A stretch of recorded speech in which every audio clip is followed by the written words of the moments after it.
Bom dia, gente. Bom dia. Bom, estão me ouvindo bem?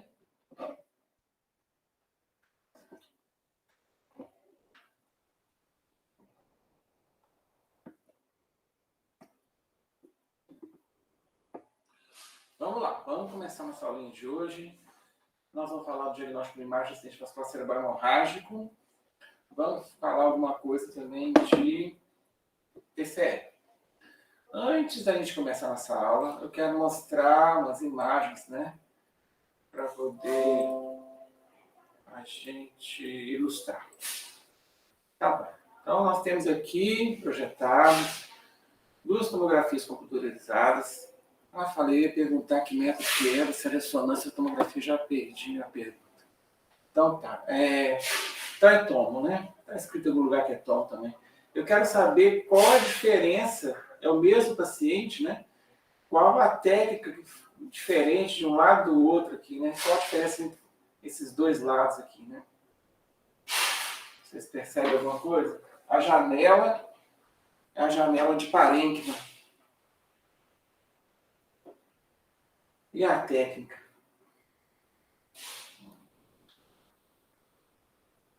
Qual a diferença? É o mesmo paciente, inclusive.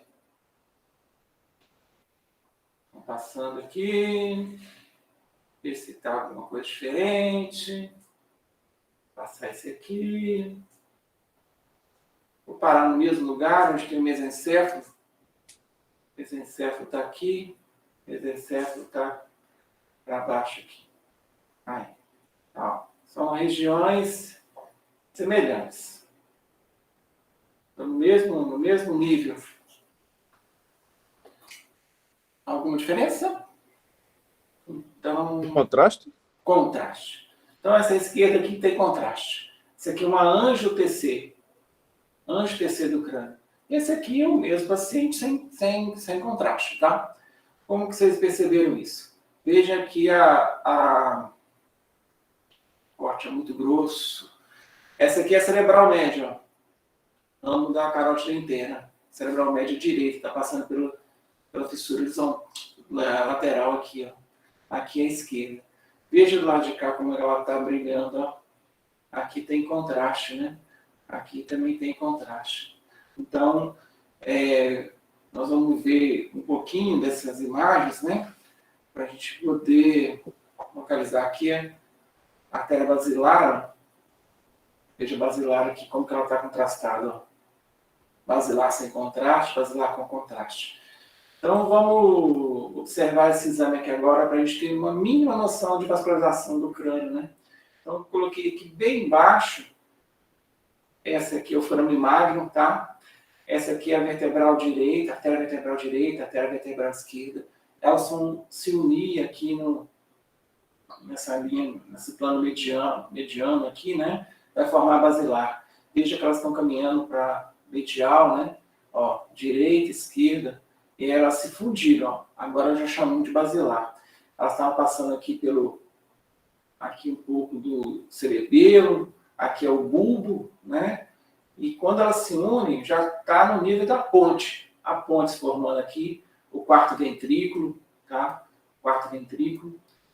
Aí eu estou seguindo aqui, então eu estou avaliando o sistema vertebral, né? A vascularização cerebral é feita posteriormente pelo sistema vertebral, vértebro basilar, anteriormente sistema carotídeo. Então, vamos lá. Estou seguindo aqui a basilar, está na frente da ponte, anteriormente a ponte. Então, agora ela emite rãos para irrigar o cerebelo, ligação da ponte, mas eu quero mostrar o momento que ela vai me dar cerebral direita e esquerda. Desci. Aqui subi mais um pouquinho, tudo mesencéfalo agora, né? E aqui ela me deu um ramozinho, ó. Cerebral posterior direita, cerebral posterior esquerda, tá? Cerebral posterior direita, cerebral posterior esquerda. E aí eu volto, agora eu vou voltar descendo novamente e vou para essa região aqui onde eu tenho o mesencéfalo, cerebral vertebral, mesencéfalo, artéria basilar. E aqui eu tenho essa região do sifão carotídeo, né? Onde as vertebrais, que são, onde as carótidas internas, né? Vão mandar para mim, vão passar por dentro dessa estrutura óssea e vão chegar no crânio e vão se dividir. Vai se continuar com uma artéria cerebral média, a artéria carótida interna cerebral média, vai me dar uma artéria cerebral anterior. Então, estou aqui do lado direito, né? Tem aqui do lado esquerdo também. Então, vamos subindo. Está aqui na frente. Então aqui nós já dividiu. Vai para frente, cerebral anterior. Vai para o lado, cerebral média, do lado direito. Do lado esquerdo está acontecendo a mesma coisa, tá? Vamos passar mais um. Cerebral média direita, indo em direção ao lobo temporal, né? Cerebral média esquerda, tá? Na frente aqui ficou um pouco prejudicado. Não deu para ver, Cerebral anterior, só vejo o lado esquerdo. Às vezes não dá para ver tudo que a gente quer ver, né? Então, essa região aqui é do polígono, né? E no polígono a gente tem uma artéria comunicante posterior, que não vai aparecer aqui, lógico, né? Artéria comunicante posterior direita, comunicante posterior esquerda, que vai ligar esses vasos, né? A parte vertebral com a parte carotídea, né? Então, são os ramos comunicantes posteriores, e lá na frente vai ter ramos comunicantes anteriores também, que vai ligar as cerebrais anteriores. Então, essa é a parte do polígono. Aqui tem o quiasma, e aqui para baixo a hipófise, essa é a túrcica. Tá, então beleza. Isso que a gente estava a ver. Então, esse aqui é o exame sem contraste, né? Veja que eu não estou vendo estrutura nenhuma dela. Se eu procurar, eu posso até ver, por exemplo, exame sem contraste, aqui a basilar, na pontinha da seta, né? E aqui, na área do polígono, eu vejo a cerebral média direita, a cerebral média esquerda. Se eu descer, aí eu encontro lá algum sinal aqui da carótida interna passando dentro do canal ósseo, né? E isso aqui, gente, é o plexus coroides, né? Que tem calcificação fisiológica, né? Vai aparecer nos dois, né? E esse aqui é a glândula pineal calcificada. São locais do crânio no indivíduo adulto, que esse paciente tem 59 anos, ele vai ter isso naturalmente calcificado. Então, beleza, esse paciente não tem nada, foi feito isso aqui para avaliação de impossível AVC, mas não encontrou nenhuma alteração a nível dos vasos, no nível de vascularização, não houve nenhuma alteração. Dá para fazer umas brincadeiras também com isso, né? Deixa eu ver. Dá para fazer reconstrução. Esse paciente fez pescoço também, né? Então a gente vê a carótida interna, do lado direito, do lado esquerdo. Veja que tem uma calcificaçãozinha aqui, né? Tem uma placazinha de aterosclerose, mas não tem nenhuma. As carótidas têm o calibre preservado, não tem sinal de obstrução. Dá para ver uma vascularização aqui em cima também. Tá? E aqui a imagem tridimensional, né? Você recorta a parte óssea, a parte de musculatura e deixa só a vascularização, né? Para o clínico explicar para o paciente fica mais fácil. Tá? Esse paciente não estava normal. E a gente volta para a nossa aulinha, que é aqui. Então, voltou para cá. A gente vai ver acidente cerebral do tipo vascular hemorrágico e as duas apresentações principais, né? Não, esse exame, agora a gente não está falando de trauma, o trauma vai ser na sequência. Nós vamos tentar fazer esses dois assuntos na aula de hoje: AVC hemorrágico e o TCE. Tá? Então, a hemorragia supraquinóide e o hematoma intraparenquimatoso são as grandes apresentações aqui de AVC hemorrágico. A hemorragia supraquinóide, como nós vamos definir agora, é a presença do sangue, né, no espaço onde apenas era contido líquor, né, no espaço supraquinóide, né? Então agora passa a ter sangue no espaço supraquinóide também. Por alguma ruptura de aneurisma, então traumatismo, né, alguma coisa aconteceu para esse sangue estar fora do lugar. E aqui no hematoma intraparenquimatoso, né, houve um rompimento de um vaso sanguíneo que fez esse derrame de sangue no parênquima cerebral. Tá? Vamos ver, então, aquelas regiões que a gente acabou de estudar aqui na tomografia, na angiotomografia, né? Veja, então, a vertebral direita, essas artérias, elas vêm lá do pescoço, vem ascendendo para o pescoço, vertebral direita e vertebral esquerda, se une aqui na frente da ponte, né? Então aqui é bulbo, aqui é ponte, né? Vai subindo, vai encontrar o mesencéfalo. Essa aqui é a artéria basilar, ela vai dar, a artéria basilar dá ramos, todos dão ramos, mas a gente não dá tempo de falar essas coisas agora. Né? Então dá ramos contínuos, dá ramo para o mesencéfalo e vai dar a cerebral posterior direita e cerebral posterior esquerda. Né? Aqui na frente, a gente tem, aqui é a cerebral posterior direita, né? Então essa aqui é a comunicante posterior direita, né? Que vai fazer essa anastomose, né? Desse sistema vértebro-basilar com o sistema carotídeo, que está aqui na frente, né? Essa aqui é a carótida interna direita, né? E ela está se continuando com a cerebral média direita. E ela vai dar cerebral anterior direita, e tudo que eu falo para um lado serve para o outro. Tá? O que está acontecendo? Aqui vai ter também a comunicante anterior, né? Então esses principais vasos vão estar se unindo, né?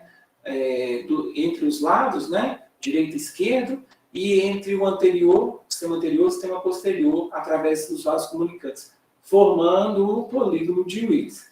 Muito bem. Então, essas bolinhas que nós estamos vendo, essas estruturas saculares que nós estamos vendo aqui, na maioria dos vasos, né, são exemplos, né, de aneurismas.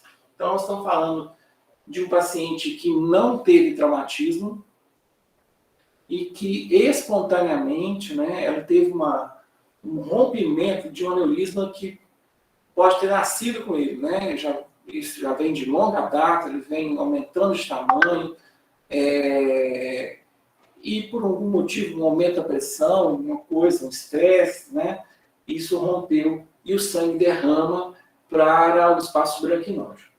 Então, ruptura de aneurisma, notificações arteriais, principalmente, próximo do polígono, a principal causa da hemorragia subaracnoide, né? Essa hemorragia subaracnoide tem altas taxas de mortalidade, muitas vezes não chega no tratamento hospitalar, né? E a gente tem o dever de fazer o diagnóstico. Tá? O que eu vou esperar de um paciente tipo de hemorragia subaracnoide? Às vezes tem uma cefaleia de alerta, né? Que leva o paciente a procurar o hospital, né? Mas às vezes o quadro pode ser súbito também, com perda de consciência, náusea e vômito. O paciente vai relatar aquela dor de cabeça que ele nunca teve na vida, de tão intensa, né? Associada com rigidez de núcleo, náusea e vômito, alteração do sensório, né? Alterações neurológicas focais, pode vir com convulsão. Isso aqui, então, é o quadro esperado, né? Aqui, novamente, um desenho, né? Um diagrama mostrando nesse grande aumento, né? A presença do aneurisma, que quando se rompe, esse sangue atinge o espaço subaracnoide, né? E vai se espalhando, né? Vai se espalhando pelo espaço subaracnoide. A gente vai encontrar ele através dos exames de imagem. Tá? Então, aqui, mostrando os principais métodos para a gente poder fazer o diagnóstico, né? O exame principal, digamos assim, o exame de pronto-socorro é a tomografia computadorizada, sem contraste inicialmente, né? Porque, como você não sabe o que está lidando, você pode estar diante de uma ação vascular do aparelho hematoso, né? Pode ser um AVC isquêmico, o diagnóstico é muito confuso. A gente vai sempre usar o exame de imagem para poder fazer o diagnóstico diferencial, porque os sintomas vão se confundir. Né? Então, a busca é saber, assim, tem sangue dentro do crânio, né? E a partir daí você vai traçar a próxima estratégia, traçar o próximo caminho, né? Porque se foi diagnosticado de hemorragia subaracnoide, paciente com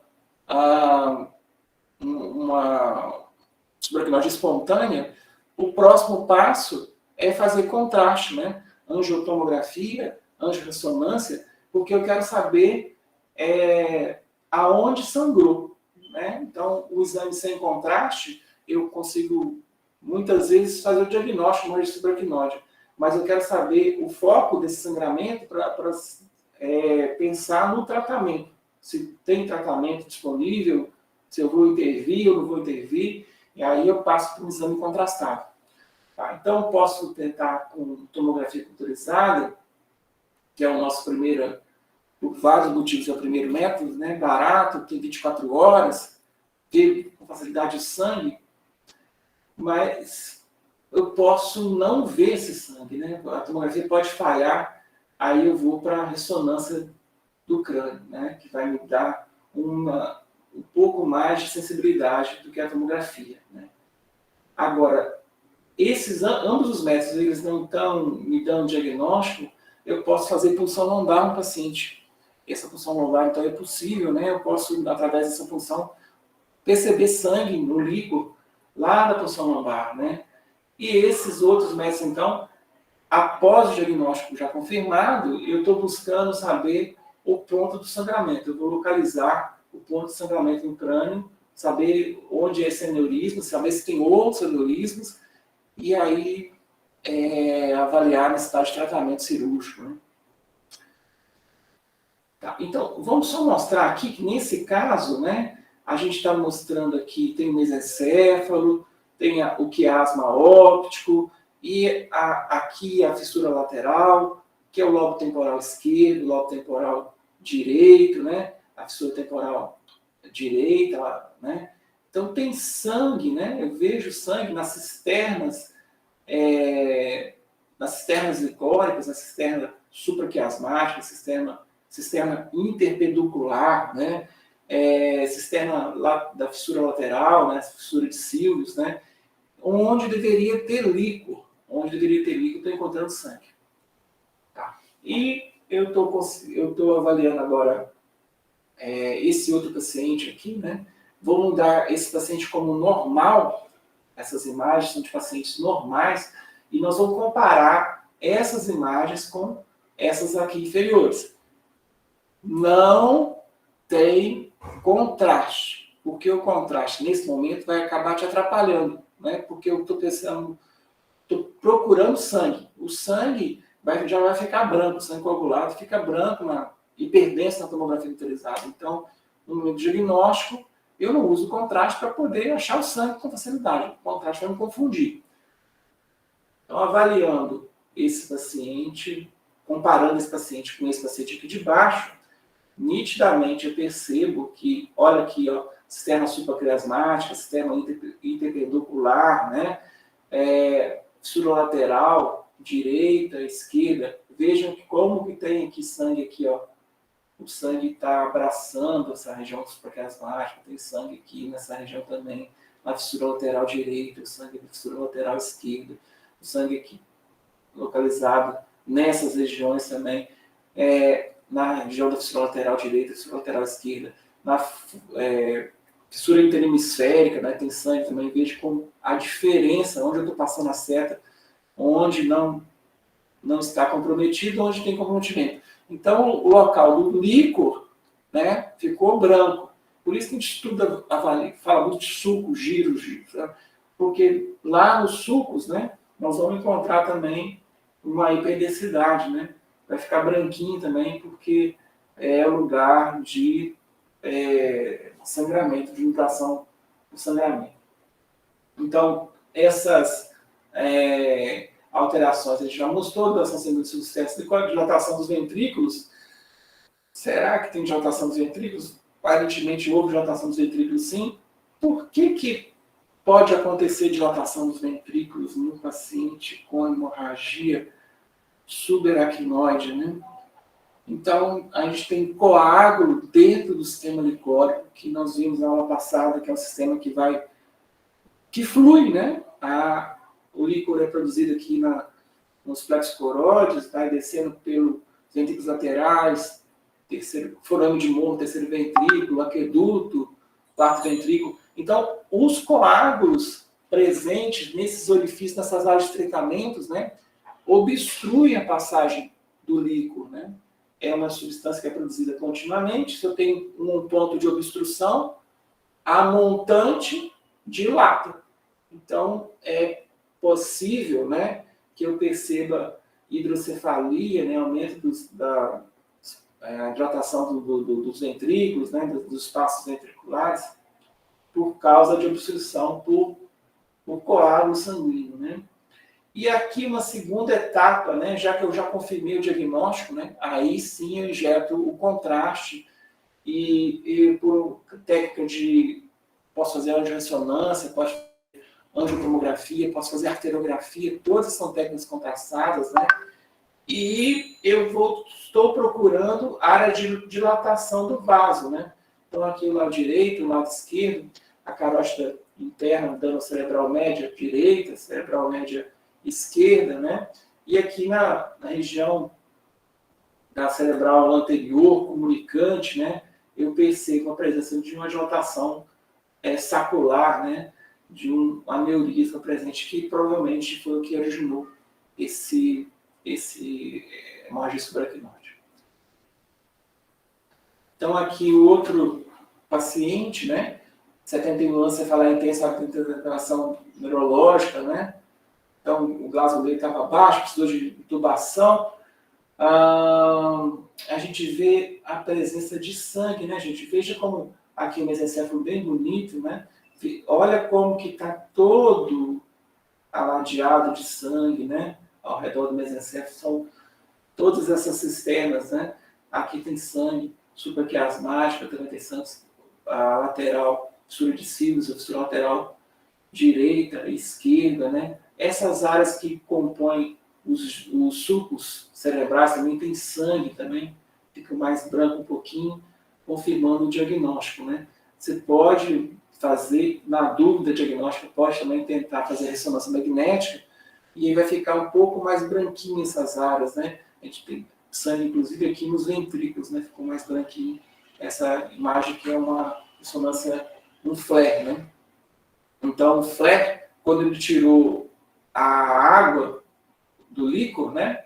Ele apagou o líquor, né? Que é a técnica do flare, o ventrículo ficou branquinho ainda, porque aqui tem sangue, né?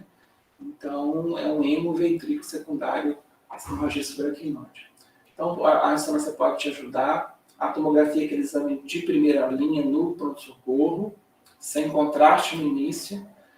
E aí, uma paciente de 20 anos de idade, né? Com queixa que você fala, há 12 horas, esse tempo aqui é interessante. Ela descreve, né? Nunca teve cefaleia, que o quadro se iniciou de forma abrupta. Eu estou acelerado porque tem 2 aulas para dar hoje, então qualquer coisa vocês falam para diminuir a velocidade. Então ela teve a cefaleia de forma abrupta quando subia as escadas do prédio. A dor durou poucos segundos, né? Poucos segundos atingiu a máxima intensidade. Tomou vários analgésicos, a dor sumiu, contudo ela foi para o pronto-socorro. Chegou no pronto-socorro e fez essa tomografia, né? E aí eu quero saber qual a resposta correta. Uma aguinha, quando vocês viram a resposta correta.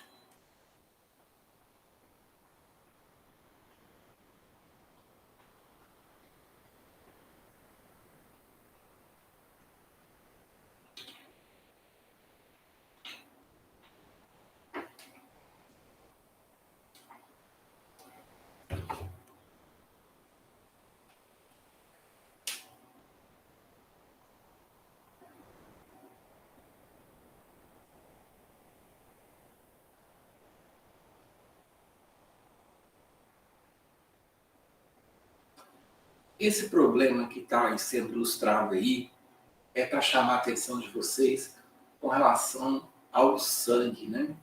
O sangue que, quando fora do vaso sanguíneo, né, ele coagula e fica branco na tomografia, e perdeu-se na tomografia o sangue coagulado, né?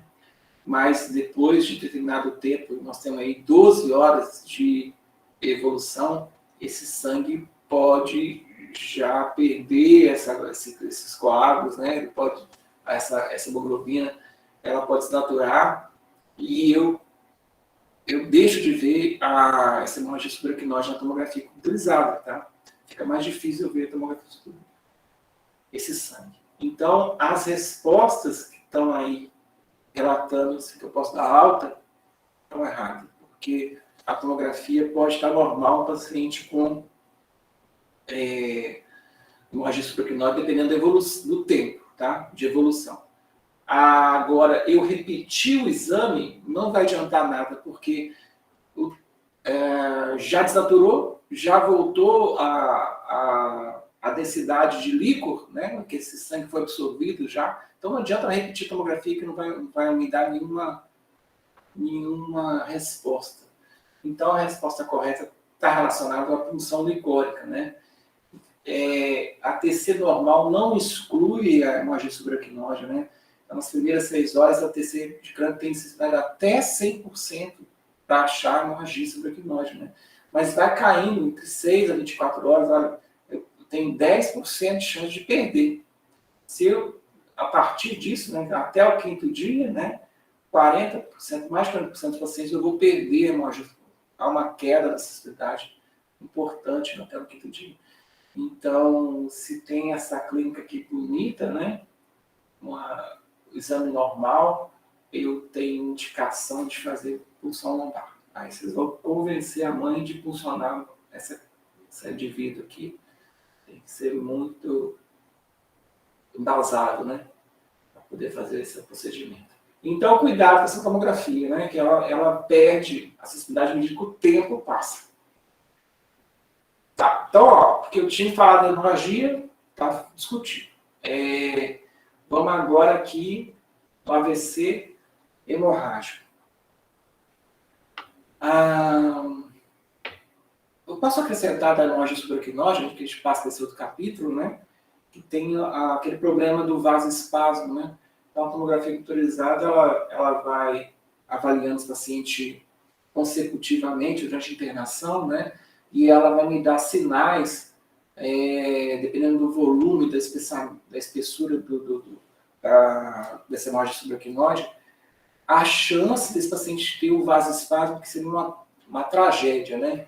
Essa hemorragia subaracnoide tem uma complicação séria, que é esse vasoespasmo, e isso pode matar o paciente. Então, a gente tem que ficar atento à evolução da tomografia, para saber quem tem mais chance. Aí tem critérios para saber o paciente que tem chance de fazer esse vasoespasmo como complicação.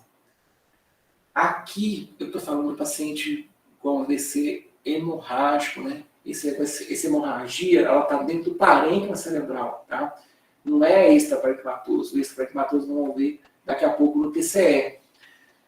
Tá? Então, olha, temos as carótidas, né? Elas estão entrando aqui no crânio, dando a cerebral média direita, cerebral média esquerda, né? Essas regiões aqui, ó, onde elas passam próximo dos núcleos da base, são regiões muito importantes, tanto em relação ao AVC hemorrágico quanto ao AVC isquêmico. São áreas muito frequentemente envolvidas, né, com esse tipo de patologia.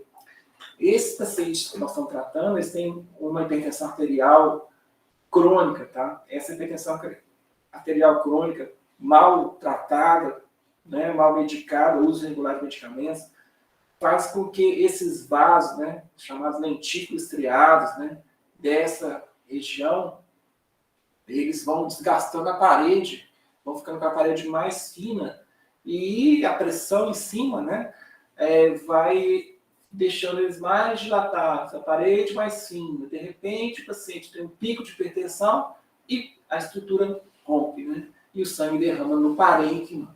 O sangue derrama no parênquima cerebral, por isso que é chamado AVC. É um derrame intraparenquimatoso, né? Então, está aqui a área de AVC hemorrágico, né? Com todas as suas consequências, né? O vídeo está deslocando a linha média, né? Já está dando aqui uma reação subfalcina, né? As estruturas estão sendo empurradas para o lado contralateral, né? E com risco de vida do paciente quando acontece esse tipo de herniação. Muito bem. Então, vamos agora falar dessa hemorragia essa hemorragia que está acontecendo no paciente intraparenquimatosa. Então, são secundários à ruptura desses aneurismas, né? Frequentemente localizados nos núcleos da base, pontes, cerebelos, substância branca, um pouco menos, né? Mas núcleos da base, pontes, cerebelos, nessa sequência, são as áreas mais acometidas por AVC hemorrágico secundário, a hipertensão arterial sistêmica mal controlada. Tá?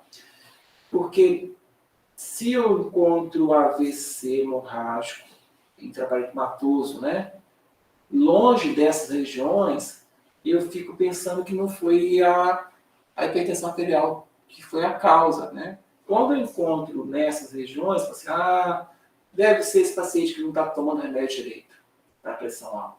Agora, se eu pego uma hemorragia lobar, né, um hematoma lobar, aí eu falo assim, será que ele usa algum remédio anticoagulante? Será que ele tem alguma outra doença, tipo dos vasos sanguíneos, chamada angiopatia amiloide, que pode acontecer, deposição de proteína amiloide nos vasos? O que será que está acontecendo? Que fugiu das áreas comuns de hipertensão arterial sistêmica, tá? Que são essas aqui. Então, quando sai disso, eu tenho que pensar em outros diagnósticos de causa, né, para causa. Então, a diferença dos dois, né? Aqui rompe o aneurisma e derrama para o parênquima, aqui rompe o aneurisma também, e derrama para o sistema licórico, né? O espaço paraquinóide. Então, quanto à localização desse hematoma, pode ser extraaxial, intraaxial. Os extraaxiais, nós vamos discutir na aula de TCE, que vai seguir essa aula de agora, né? Vamos falar do epidural, subdural. Esses pacientes, às vezes, estão tomando remédio também, né? Às vezes não estão nem relacionado ao trauma, né? Mas a medicação anticoagulante, ela predispõe a esse tipo de coisa também. E aqui os cerebrais, né? Então, dentro da classificação dos hematomas intraaxiais, então, pegando o parênquima cerebral, o tecido cerebral, eu tenho o primário, que é relacionado à hipertensão arterial, e eu tenho secundários. Quando eu penso no primário hipertensivo, será que está lá nos núcleos da base, na ponte, no cerebelo, né? Esses são os lugares mais comuns. Se pegou regiões diferentes dessas que eu citei agora, então meu leque de diagnóstico vai ficar ampliado, né? Eu tenho que avaliar por que ele teve esse hematoma, né? Será que foi angiopatia, tumor, malformação arteriovenosa, transformação? Isso aqui pode acontecer também. Transformação do AVC isquêmico em AVC hemorrágico pode acontecer como complicação. Traumatismo, coagulopatia, ou coagulopatia própria do paciente, primária, ou então essas medicações que alteram a coagulação podem estar causando esse tipo de fenômeno. Tá? Então, nós estamos falando, quando a gente fala então, do primário, que causa hipertensão arterial, nós estamos falando dessas regiões novamente, da núcleos da base, tálamo, às vezes, né? Ponte, cerebelo, né? Então, essa turma aqui está relacionada à pressão alta. O que acontece fora disso, eu tenho que pensar nessas alterações aqui, tá? Agora, não cabe eu falar de cada uma dessas, porque a aula é muito curta, não dá tempo. Então, eu vou mostrar só como em linhas gerais, né? Então, pode ser lobar, núcleos da base pontina, como já vimos aqui. E vamos lá para os exemplos. Então, esses pacientes que nós estamos demonstrando, olha como é que pegou temporal, lado esquerdo, né? Pegou parietal também, temporal direito, aqui parieto temporal direito, né? Todos têm desvio da linha média, todos têm uma redução do volume ventricular, né? Alteração da morfologia do ventrículo, né? Esse aqui tem hérnia subfalcina, esse aqui tem hérnia subfalcina também. Eu penso, então, em doenças secundárias, né? Nesse caso, foi a angiopatia amiloide causadora desses transtornos aqui, dessas alterações. Agora, quando eu vejo Por isso que é importante aquela região que nós comentamos sempre, né? Essa região dos núcleos da base, né? Vocês têm que saber, na tomografia, se localizar, né? Cabeça do caudado, núcleo leitiforme, né? Na tomografia, formado pelo globo pálido, que está aí dentro, e pelo putano, que é mais externo, a cápsula interna, passando por aqui em forma de triangular, forma de bumerangue, né? E aqui o tálamo. Essa regiãozinha, mais a ínsula, que também está aqui, importante, lobo temporal, isso tudo é região de AVC isquêmico hemorrágico, tá? Então aqui está o nosso hematoma, essa área hiperdensa, né? Localizada aqui, no caso, essa região do núcleo lentiforme esquerdo. Veja essa regiãozinha hipodensa, a área do hematoma hiperdensa, circundada por uma região hipodensa. Eu vou chamar isso aqui, a explicação disso aqui é um edema que está se formando ao redor do hematoma, tá? Então, esse paciente vai ter sintomas, né? Cefaleia, convulsão, papapá, mas não vai para fazer diagnóstico pela sintomatologia. O paciente vai ser recebido no hospital, vocês vão encaminhar, tá? Depois de um exame clínico tal, avaliação inicial, para a imagem, né? Onde vai ser feito o diagnóstico de certeza. Aqui mostrando os núcleos da base do lado esquerdo com esse hematoma. Aqui, uma hemorragia do cerebelo, inseto cerebelar esquerdo e um hematomazinho aqui na ponte. Tá? Então, são regiões muito clássicas, né, das hemorragias hipertensivas. Né?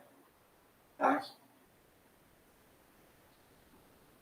Aqui, mais algumas correlações, né, com a imagem do cadáver, com os cortes feitos após a necrópsia, né?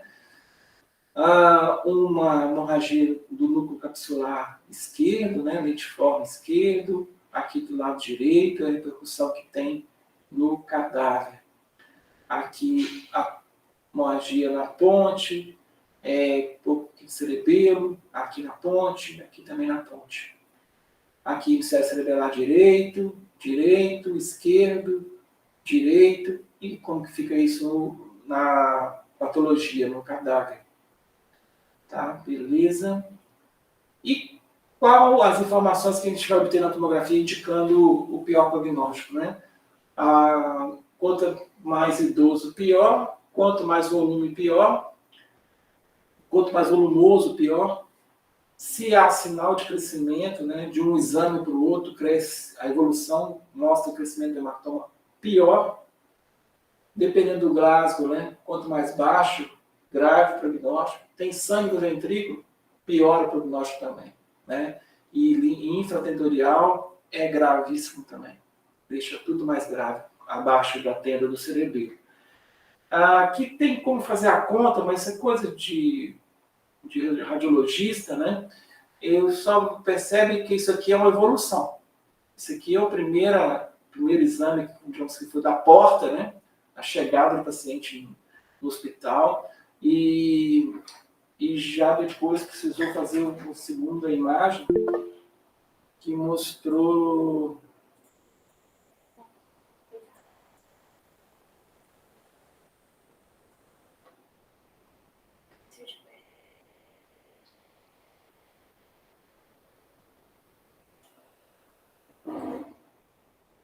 nome?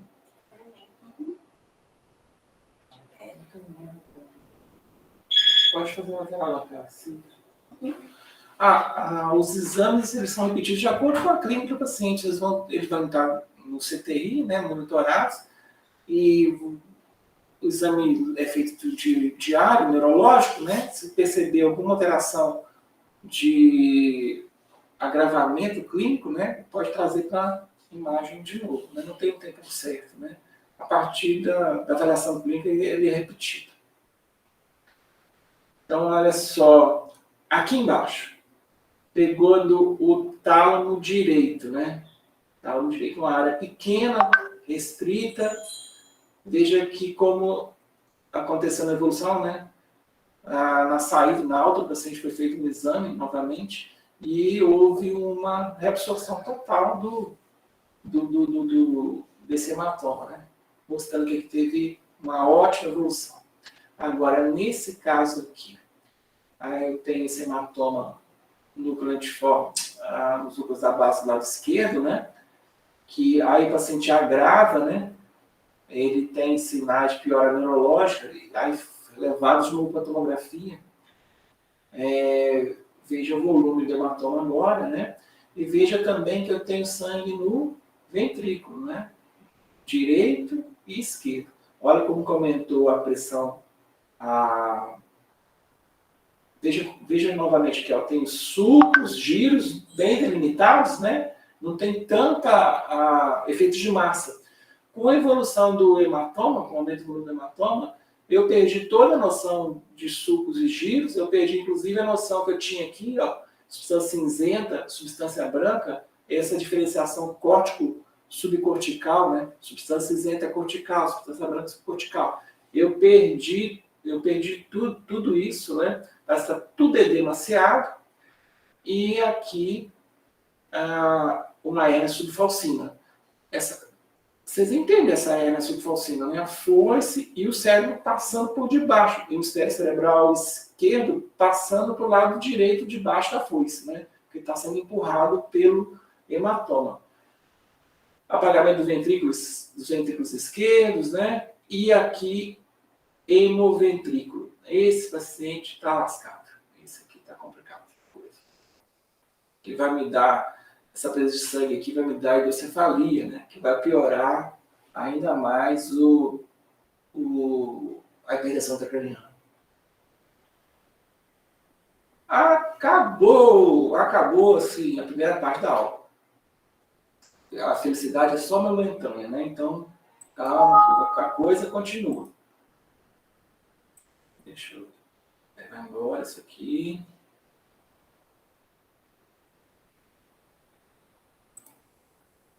Tá, deixa eu ver os horários. 10, Vamos devagarzinho aqui, vamos falar a primeira parte, depois a gente faz intervalo de 10 minutos. Então, a gente está começando agora a falar de TCE, mas está muito relacionado com essas hemorragias do AVC hemorrágico, né? TCE é um problema de saúde nacional, né? Porque a gente tem uma série de acidentes que acontecem diariamente, né? Uma queda que acontece muito, por exemplo, é queda de laje, né? Nos países envolvidos, ninguém cai de laje, né? Aqui, o pessoal vai limpar, tirar folha do telhado, e o vozinho vai sobe na escada e puf, bate a cabeça e AVC hemorrágico, né? Os motoqueiros aqui são muito aventureiros, né? Acelera muito a motoca e pum, cabeça em algum lugar, deixa mobilístico, colisão e tal. Tudo isso aqui faz parte do nosso cenário de AVC, de TCE. E os exames de imagem são importantes, novamente. Eu não tenho como avaliar o que tem acontecido dentro do crânio, que é o mais importante do que está fora, é o que aconteceu lá dentro. Se tem hemorragia, se tem... O que aconteceu lá dentro é importante para o prognóstico do paciente, né? Então, eu só consigo fazer isso através da avaliação por imagem, né? Eu consigo dar o correto diagnóstico, fazer o tratamento mais rápido, né? Eu consigo explicar os achados e prognóstico do paciente, né? Tem um prognóstico baseado na imagem, né? A tomografia continua sendo a primeira imagem, aquela do pronto-socorro, né? Por os mesmos motivos de sempre. Mais barato, mais disponível 24 horas, não precisa do contraste. É rapidinho o exame, não é 5 minutos, né? Sem contraste, joga o paciente, faz o exame, tira o paciente e vai embora. Não altera, porque tem as monitorações e tal. Lembra que a ressonância é estreito, o tubo, a tomografia é larga, tudo isso eu falo. Então, a tomografia é o primeiro exame. Sem contraste, ressonância magnética deixa para completar a tomografia nos casos que precisar, que você não conseguiu a resposta da tomografia, né? E ela é mais sensível por causa da hemorragia e ela é melhor na lesão adicional difusa, né? Em relação à tomografia, ela vai ver melhor. E eu não falei que, dependendo das horas, o sangue vai desnaturar, né? Mas eu consigo pegar aqui na ressonância magnética esse sangue, tá? Eu consigo ver pela técnica da ressonância magnética. Aqui, classificação de gravidade, né? Esse paciente que chega com TCE, lembra que tem que primeiro avaliar o ABCDE, né? Porque não adianta ficar preocupado com o crânio se o paciente não respira, né? Então, liberar a via aérea e tal, via circulação, e estabilizou, então levar ele para a tomografia para avaliar o dano cerebral. Então, a gente tem os graves, né, e moderados. Esses pacientes graves e moderados, eu não tenho dúvida nenhuma que eles precisam de tomografia motorizada. Esse é certo, isso aqui não tem dúvida. O duro, né, o raciocínio vai ser essa turma aqui do traumatista não leve. Quanto você vai deixar de pedir o exame? Tá? Quanto você vai deixar de pedir o exame? Esse é o problema. Então, esses leves podem ser de baixo, médio e alto risco, né? E há uma indicação, por exemplo, se o paciente tem idade avançada, é bom fazer, inclusive, nos leves, né? Tomografia no paciente traumatista não leve, que às vezes ele é assintomático e tem um hematoma lá. Se aquele paciente ele fica lá na observação e não evolui, né? Tá com 14 de Glasgow, continua 14 ou 13, fica a mesma coisa, não melhora, então leva a tomografia. Ou então, se ele está com 14, 13, de repente baixou um pouquinho, leva a tomografia. Então, é muito bom senso, né? Quem você vai levar para tomo, quem você não vai levar. Outra coisa, então assim, nós estamos falando que o grave e o moderado é tomografia, não tem avaliando o leve, né? Porque o leve você pode deixar de fazer o exame de imagem, porque o exame de imagem, que é a tomografia autorizada, lembra que irradia o paciente. Então você não quer ficar tomografando todo mundo, toda criança que aparece lá, por exemplo. Pergunta como que foi o traumatismo, né? Às vezes, se só caiu da própria altura, e se é uma criança, não precise, né? Agora, se foi um ejetor do carro, saiu do carro, acidente automobilístico, o paciente foi lançado, mesmo se o paciente estiver conversando Glasgow normal, ele precisa de tomografia motorizada pela dinâmica do trauma. Tá? Então, tem que ter esse bom senso, né? Então, aqui nós já conversamos tudo. Aqui se fala progressiva, tem convulsão, né? Eu levo eles para a tomografia. Então, eu pergunto, do fundo do meu coração, qual é o TCE fechado, qual é o TCE aberto, né? Desses pacientes. Vou beber uma aguinha que é difícil de saber.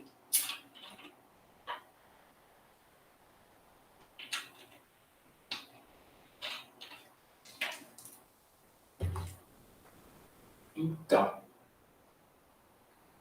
o TCE fechado, o TCE aberto está relacionado com se há o contato das estruturas do interior do crânio com o exterior, né? No caso do TCE fechado, a pele e o crânio estão íntegros, né?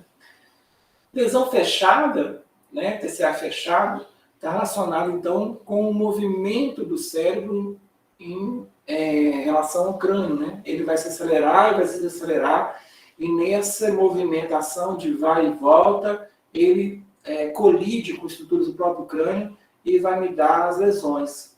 O TCE penetrante, TCE aberto, né?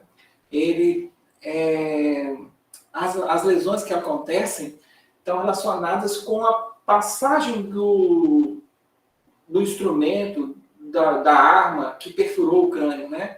Que a gente vai ver muita coisa, vai ver arma branca, vai ver arma de fogo, vai ver vergalhão de ferro, uma série de coisas pode ser penetrar o crânio do indivíduo, né? Então aí você vai mirar o trajeto, vai procurar a alteração no trajeto dessa estrutura que conseguiu romper o crânio e atingir o tecido cerebral. Tá?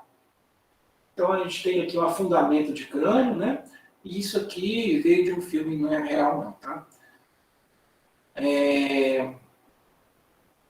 Lesões de TCA aberto. A gente pode ter todos esses tipos aqui de problema, né? Fratura de crânio, hemorragia extraxial, hemorragia intraparenquimatosa, né? Tudo isso aqui é possível. Quando a gente for ver o TCE fechado, né? A gente vai ver as mesmas alterações, tá? É possível dos dois tipos. Nesse caso aqui, a gente tem uma tomografia autorizada na plano axial, janela óssea, né? Então, estou procurando aqui fratura, né? Aqui a calota está íntegra. E aqui eu vejo as soluções da comprimidade da calota craniana do crânio, né? Mostrando, então, a fratura que aconteceu aqui, né? E aqui também, nesse caso, não houve afundamento, né? Melhor, mas nesse caso aqui tem afundamento. E provavelmente vai ter alguma hemorragia nessa região aqui. E eu vejo essa região distendida, né, que eu vou chamar de hematoma subgaleal, tá? Uma coleção de sangue nessa região aqui, a pele, né? Esse aqui é o hematoma formado então, na região da fratura. É uma fratura comunitiva e por afundamento, né? Tá. Então, vamos ver cada tópico desse aqui. Tá? Para mostrar, então, da onde surgiu esse galeal, né? Então, em alguns milhões de anos, alguns anos atrás, né, existia um chamado Império Romano, onde tinha um soldado chamado centurião ou outra coisa, que usava um capacete chamado galha. Então, se esse formato dessa coisa aqui, esse capacete é muito parecido com isso aqui, né? Então, por isso foi chamado de hematoma subgaleal, hematoma sobre o capacete. Então, tá lá. Essa região então é a galha. Tomou uma pancada, esse paciente não tem outras repercussões, ele só tomou uma pancada na cabeça e formou aqui a pele, aqui o tecido subcutâneo, essa aqui é a região, a coleção de sangue, né? Sobre a galha, né? Sobre essa região. Então, matamos subgaleal à direita. Tá? As fraturas cranianas. As fraturas, elas são importantes, principalmente quando elas têm afundamento, né? Aí você vai com grande chance de encontrar algum problema no parênquima, né? A fratura por si só não tem grandes problemas, tá? Então, nesse caso aqui, esse aqui é o mesmo paciente, né? Vamos dar aqui o conceito. Ela pode ser linear, quando tem linha mesmo, então pode ser do tipo afundamento, como a gente viu ali, as estruturas do crânio entrando no cérebro, tá? Afundando no interior do cérebro. É bem mais complicado. Fratura de base de crânio, então, também é mais complicado. Tá? A prognóstica é pior. Então, vamos lá. Então, aparentemente está tudo bem, mas se você olhar com muita cautela, vai ver que tem uma fraturinha aqui na pontinha da seta. E essa fraturinha parece muito pequenininha, está levando, ó, na imagem de parênquima, ela tem um hematoma subgaleal e formou um hematoma epidural aqui, ó, ou extradural, tá? Que é o formato biconvexo. Nós vamos discutir isso aqui daqui a pouco. Tá? Esse paciente aqui, ele tem uma fraturazinha nessa região aqui da mastoide, né? Veja como a integridade desse osso aqui está preservada, né? E aqui eu vejo a linha de fratura passando por aqui, ó. Fratura da mastoide, tá? Muito bem, aqui tá tranquilo, vamos para frente. Aqui, que tipo de fratura que é? Estou na dúvida se é linear ou afundamento. Está muito difícil a classificação aqui. Então, um afundamento, né? Tudo pessoa, né? O pessoal está pensando só, mas não quer expor os pensamentos. Então, nesse caso aqui, a gente tem uma fratura localizada nessa região aqui, essa região aqui da base, né? Osso da base, base do crânio. Aqui é sangue, no mastoide e tal. E esse sinalzinho aqui? Dá uma dica. É esse cara aí, né? Guaxinim. Então, tá, o pessoal sabe muito, mas fica com vergonha de falar. Então, o sinal de Barton está relacionado também com fratura de base de crânio, né? Veja como a equimose aqui retroauricular esquerda, né? E foi levado o paciente para a tomografia. Olha, veja que o lado direito está íntegro, veja que tem uma fraturinha aqui do lado parietal esquerdo, né? Muito bem, beleza. PCA aberto perfurações. Então, esse pacientezinho aqui, né? Ele teve a... Opa! Fala. Professor, o sinal de Barton não é o sinal do guaxinim, né? O do guaxinim é aquele do... Não, são coisas diferentes. Aqui, Ah, ó, tá. o guaxinim está aqui. Tá. O Essas sinal de Barton é o equimoses retroauricular. Beleza. palpebrais, né? E Uhum. o Barton está aqui atrás do pavilhão auricular, tá? Não, Mais tá bom. direito. Obrigado. Só para confirmar. Obrigado. Beleza. Tá, então, TC aberto de perfuração, né? Arma branca, arma de fogo, ou até acidente, né? Então, por exemplo, esse paciente aqui, ele é como fala? Um ajudante de obra, né? Construção civil. Então, a felicidade dele, né? Ele veio o vergalhão de ferro e, ó, entrou aqui, ó, pela órbita, né? A órbita ele quase que passou, transfixou, né? O crânio, né? E muito grave, né? Foi feito uma avaliação vascular, uma arteriografia desse paciente, mostrando que aqui, olha, a sorte, entre aspas, né? A carótida interna passando por aqui, né? Cerebral médio direita, né? E quanto que esse regalhão passou próximo de um vaso importante, né? Sem lesionar. Então, a pergunta que a gente faz é o que aconteceu no trajeto desse regalhão, né? Se houve alguma ruptura de vaso, né? Lesão de que estrutura. Então, a gente estuda isso através da tomografia, estuda isso através do contraste para ver se houve algum rompimento de vaso importante. Então, tá lá, laceração, será que houve laceração do tecido cerebral, dissecção, aneurisma, fístula, então dá para ver isso pelo exame vascular. Muito bem. Então, mais exemplos. Então, aqui, será que foi grave esse adolescente aqui? Será? Parece muito grave, né? Mas, avaliando a imagem, né, veja que não tão grave assim, né? A força do agressor não foi tão grande de perfurou o crânio, mas não entrou tanto no cérebro do paciente, né? Poderia ser muito pior. Então ficou só essa regiãozinha de lâmina aqui, né? Agora olhando para isso, se eu olhar só o AP, né? Não olhar o perfil, eu fico apavorado. Por isso tem que ver no mínimo 2 incidências, né? Então aqui eu fico, parece que passou de frente para trás, né? Aqui, quando eu vejo a lateral, vejo que não caminhou tão profundamente. Esse aqui foi muito pior. Foi muito pior. Tá? Então, para aqui foi removido cirurgicamente, esse prêmiozinho aqui. E, tomando aguinha, ferimento de arma de fogo, que é o que acontece nos dias de hoje, né? A arma branca está andando em desuso, né? Hoje qualquer um compra arma de fogo. Então, o negócio está cada vez mais sério para quem está na porta, né? Quem atendeu o paciente com arma de fogo depois do atendimento vai levar para o exame de imagem e a dúvida entrou por onde, saiu aonde e nesse trajeto o que aconteceu? Quais as lesões que ocorreram nesse paciente, né? Então, nesse caso aqui, esse projétil aqui na região frontal, semeou aqui na região posterior. Está aqui um fragmento, né, do projétil, né, resto de material metálico aqui na região posterior.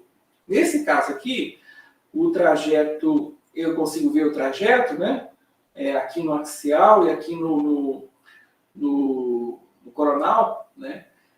Em geral, acontece alterações muito mais importantes aonde a bala para, né? Onde entrou, o orifício é menor, Se sai, o orifício é bem maior.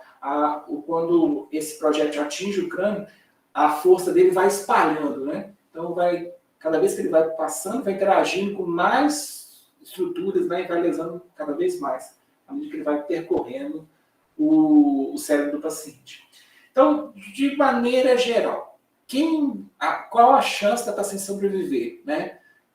Qual tem o melhor prognóstico? Se você tem um trajeto hemisférico, né? Intrahemisférico é melhor do que você ter um trajeto interhemisférico, né? Então, se passou de um lado para o outro, complicou, tá? Se passou tá do mesmo lado, é melhor um pouquinho, tá? Então, quando passa de um lado para o outro, a chance de ter uma lesão grave é muito pior. Então, trajeto bihemisférico passou pelo ventrículo, né?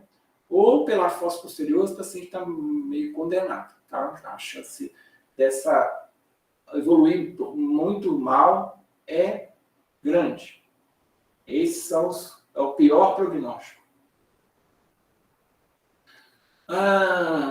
E esse aqui tem uma bala alojada aqui na região frontal, né? E tem uma grande área de edema nessa região, né? Esse paciente, então, tem um prognóstico muito ruim, né? Bilateral, já fechou, atingiu o ventrículo, né? E provavelmente não vai sobreviver. Tá, beleza. Então, estamos caminhando agora para o TCE fechado. No TCE fechado, a gente tem, então, a lesão que acontece no cérebro depois que ele acelera e desacelera no crânio, né? Aqui a gente tem um paciente, né, que a gente fez uma experiência, a gente mandou o paciente correr em direção ao muro, tá? Então, vai lá, qual a direção ao muro? Aí bateu com toda a força do crânio no muro. E esse crânio, quando bateu no muro, né, ele parou, o cérebro acelerou e foi com toda a força em direção ao crânio, né? Veja que ele desloca dentro da cabeça, né, provocando esses espaços, né, que a gente está vendo aqui, e o choque do tecido cerebral no crânio nessa região anterior. Então, essas duas coisas são importantes, porque eu tenho lesão do golpe, né, e do contragolpe. E eu quero também que vocês imaginem já, olhando para essa imagem, qual a diferença de uma criança numa situação dessa e de um velhinho que tem o cérebro murcho, né? Tem o cérebro de de maracujá de gaveta, né? O maracujá fica murcho na gaveta, né? Você deixa ele no tempo, fica murchinho. Esse é o cérebro do vozinho, né? Atrofiado. Se o cérebro da criança, que é grande, vai e volta, ele não tem muito espaço para correr, porque ele ocupa todo o cérebro. O vozinho que tem o cérebro pequeno, ele faz esse movimento assim, ó, a amplitude desse movimento é grande. Então, as chances de você ter rompimento de vaso é maior. Então, essa é a diferença do adulto da criança. Aqui.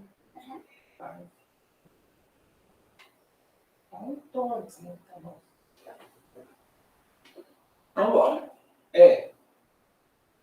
Aqui, então, veja que as coisas são as mesmas, né? Não mudei nada, né? Não mudei o slide, né? Estou até mostrando algumas alterações que a gente vai ver nas próximas aqui. Ó. A diferença do hematoma subdural do extradural. O subdural geralmente é um sangramento venoso. No extradural está só sangramento arterial. O subdural tende a ser mais comprido, né, já que ele não obedece às suturas, né, e ele tem esse formato de meia-lua. Aqui, no extradural, ele tende a ser mais estreito, né, e o formato biconvexo, né, convexo para dentro e convexo para fora, tá? Sangramento arterial. Então, veja essas diferenças. E a gente vai fazer o seguinte, a gente fala do extradural e dá 10 minutos para a gente ir no banheiro, tá?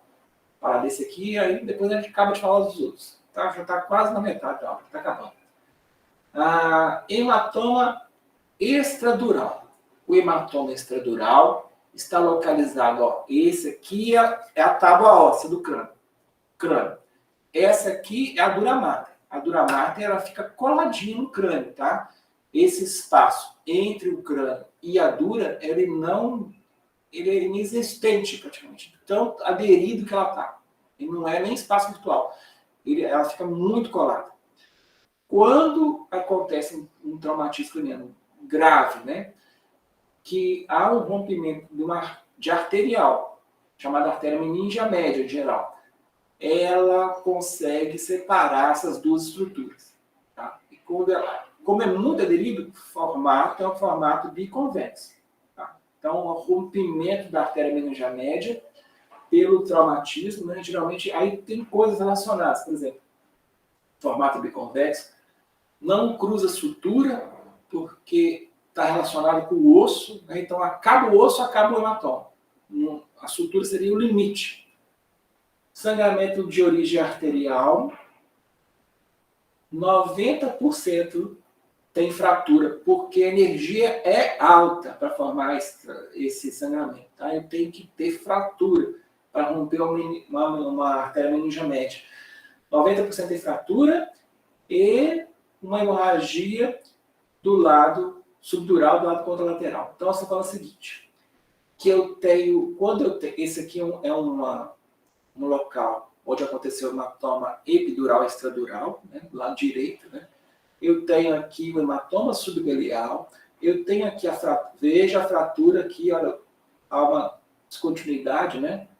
Aqui a fratura, é porque está no parênquima, né? Se fosse meu osso, ia ficar mais fácil, mas nitidamente dá para ver a fratura aqui.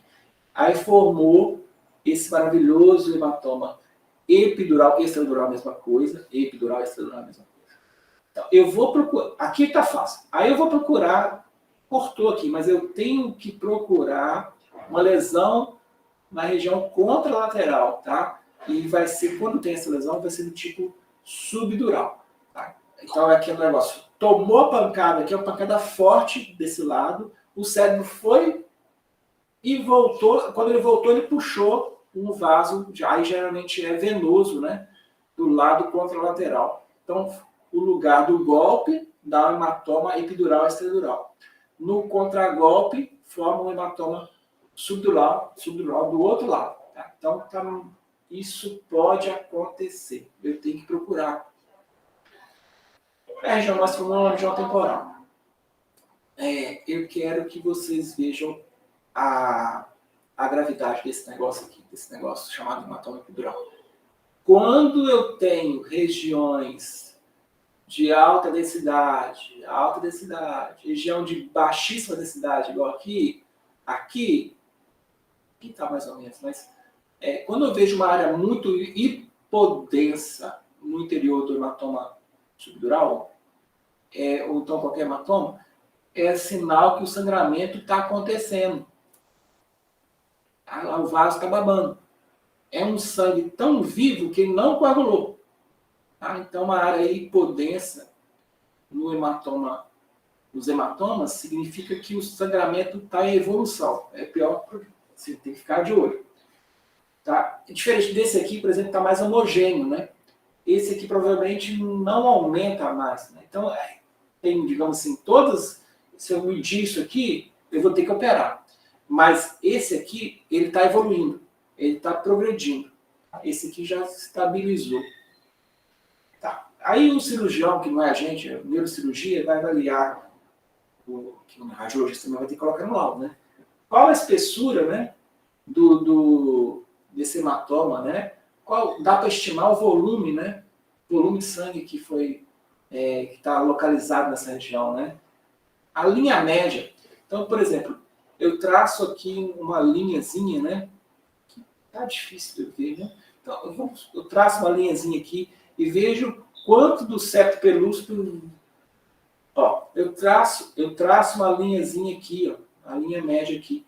E aí vejo quanto que esse septo pelúcido desviou da linha média. tem a linha média que está passando aqui, quantos milímetros o septo pelúcido desviou da linha média. Isso está relacionado com esse efeito de massa, a hipertensão craniana, né? Dá para medir. Então, mais que 0,5 centímetros, gravidade. Sangramento ativo, aqui tem sangramento ativo, aqui não tem. E o glasma do paciente, tudo isso aqui é pior prognóstico. Então, lá, vou deixar vocês olhando isso aí, quando eu estou no aguinho. É o mesmo paciente.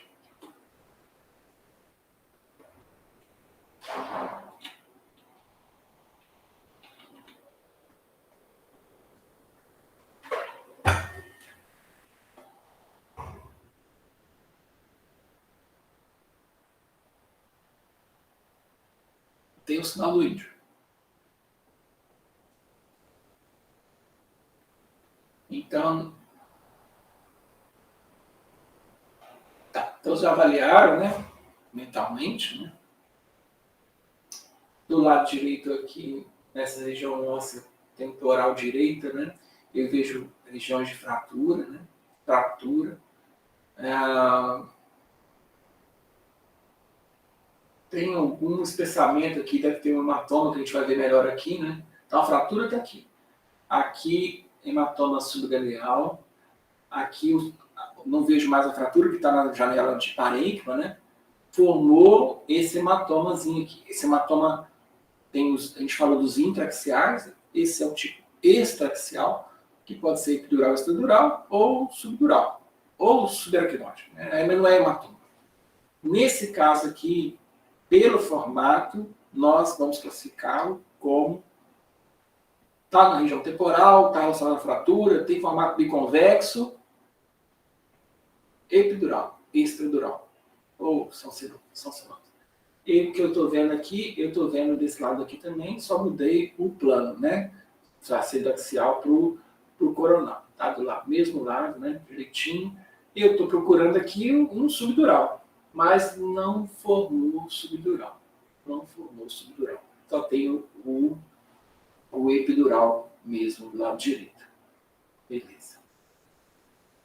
Então, esses dois pacientes têm o sinal do redemoinho, o sinal do turbilhão, que são essas áreas mais escuras, né? No interior do hematoma, dos hematomas, né, que a gente está vendo aqui. É um sinal de evolução, que está evoluindo, está progredindo, está aumentando. Vai aumentar o volume desse hematoma ainda, tá? Então, atente para isso. Atente para isso. Veja, então, aqui dá para pensar que a linha média está passando, por aqui, né?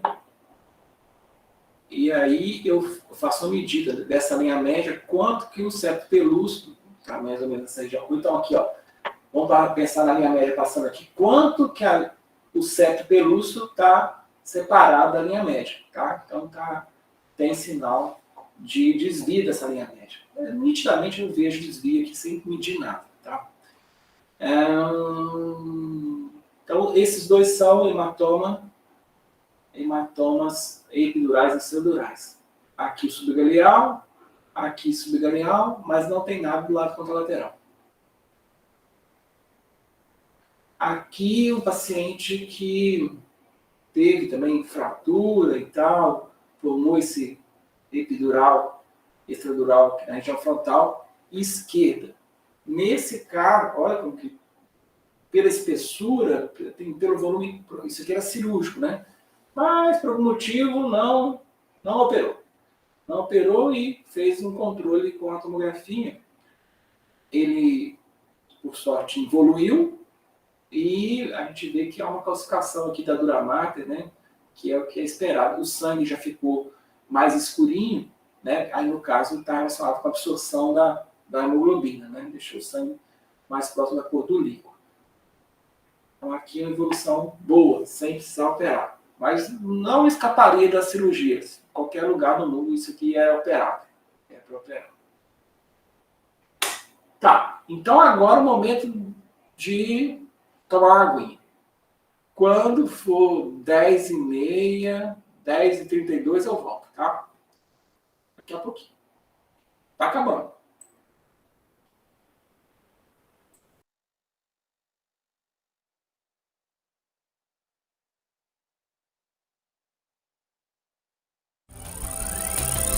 Tá dando oi pela braguilha da calça. Olha o jeito que eu dou uma olhada. Perceba que ela passa por mim, né? Ela passa por mim. Eu dou uma olhada pra ela. E aí eu volto a olhar pra frente. E aí naturalmente o que acontece? É aquela ansiedade, aquela explosão de pensamentos de porra, preciso tomar uma decisão. Regra dos 3 segundos, parceiro. Olha qual é a minha decisão. Naturalmente. Pera, mas qual que é a mina que tá passando? Porque eu só vi uma mulher com um bebê no colo. Exatamente, deixa eu ver aqui de novo. Ó, eu não Ó, tem uma sei mina com bebê no qual colo. que é a mina que passou por ele que eu não sei. Será? É essa tia de sacola aqui ou é esse cara? O cara quer comer casado e foda-se. Ou então ele tá vendo alguma coisa que eu não tô vendo. Não, velho. Mudei de set. Mudei. Só vem. Não, velho. Mudei de set. Mudei. Só vem. Então é isso, cara. Aqui você viu na prática, na realidade de como funciona um dia a dia, onde você passa por uma mulher, talvez na hora você não toma aquela... Tia de um louco da cabeça, que porra é essa, velho? Ele tava andando na rua, ele viu a mina passando, ele falou, não, mano, foda-se, eu vou chegar nela. Desisti da outra coisa que eu ia fazer, eu vou chegar nela. Eu acho que ele planejava fazer outra coisa. Não posso... Estrutural, ele tem um formato diferente, né? Ele é côncavo convexo, ou é formato de meia-lua, né? Formato mais alongado. A origem desse sangramento está relacionada, então, à ruptura dessas veias cerebrais, né? Veias subdurais, e que provoca o sangramento que vai se acumulando aos poucos nesse espaço, que é um espaço que ele existe, né? O espaço entre a duramata e a aracnoide, ele é um espaço virtual, né? Que pode ser acessado, né? E pode ser deslocado à medida que alguma coisa preenche essa região. Então, há uma conexão frouxa, né? Entre a dura aracnoide, permitindo a formação desse hematoma, né? Nem sempre há uma história, né? Então, pensa que esse hematoma ele vai ser mais frequente no indivíduo idoso, né?